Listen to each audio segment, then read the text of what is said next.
Hello, I'm David Hart, Executive Vice President at the Florida Chamber of Commerce.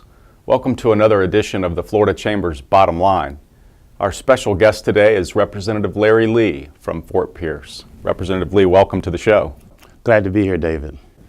Representative, you have been spending some of your time this session talking about the important environmental natural treasure of Indian River Lagoon.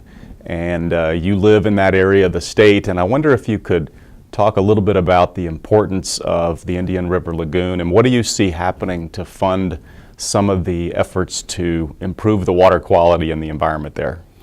Well, you know, David, before I became an elected official, I lived around water my entire life and never paid much attention to the estuary and the Indian River Lagoon there, right in my own backyard. And it was when I got up here and I saw what devastation was being done to the lagoon. We had the discharges from Lake Okeechobee. We had septic tanks, runoff, stormwater runoff, fertilizers, and there were a number of things happening in the Indian River Lagoon. Manatees were dying, dolphins were dying, pelicans were dying, seagrass was dying.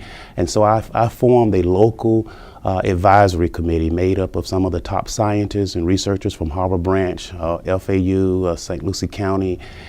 We even had ranchers and agricultural interests involved in that.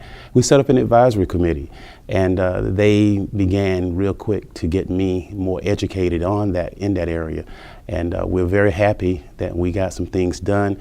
Worked with Senator Negron, Representative Harrell, Representative Mayfield, and Representative Magop, all part of the Treasure Coast delegation on the Senate Select Committee. We were the liaisons from the House in that area, so we were very proud to get some things done there, and we, under the leadership of Senator Negron, I think our funding is going to be what we're requesting, over $230 million.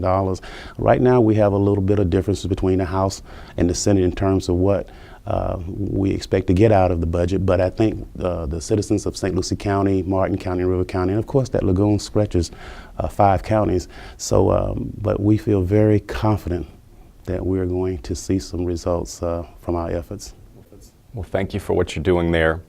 In your real world profession, when you're not here during the session, you're an insurance agent, and you bring that expertise to the table, and so we've had the opportunity to work together on some of the Chamber's priorities for insurance reform, things like creating a stronger, more vibrant private market for insurance, trying to reduce the overall impact, the overall size and exposure of citizens, and right-sizing the CAP fund. And we've appreciated your partnership and leadership on those issues. What can you tell us about insurance reform?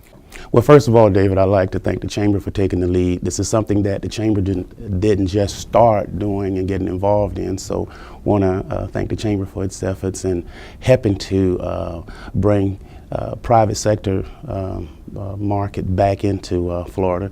I also want to thank Jack Nicholson, Dr. Jack Nicholson of the CAT Fund, and Barry Gilway of Citizens, because I worked along with them in terms of right-sizing the CAT Fund. Right now it's about $17 billion, and I think the number that Dr. Nicholson would like to get to is about 12 billion. We haven't had any hurricanes in 8 years now, and so the fund has grown, I think, from about 8.5 billion in cash reserves to about 9.8 billion, thanks to not having hurricanes for 8 years. And just this week, I serve on regulatory affairs, and Representative Bill Hager and I co-sponsored bills, House Bill 391, which is funding the Storm Center over at FSU, and we're going to be doing some things there to help continue the efforts that the Chamber has taken a lead on. Well, thank you, and I know you're also an agent for State Farm, and recently State Farm has begun writing policies for homeowners again in Florida, which I think is a real good news story and an example of some of these reforms beginning to work and strengthen our private market.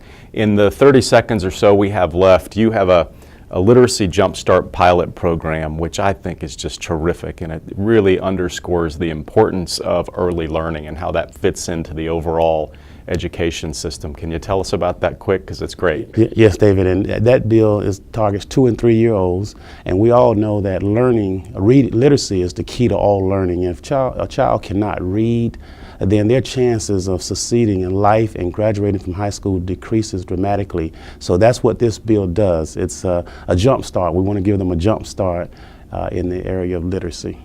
Well, I congratulate you on your successes. Thank you for joining us on the show. And to our viewers, thank you for joining us on another edition of the Florida Chamber's Bottom Line.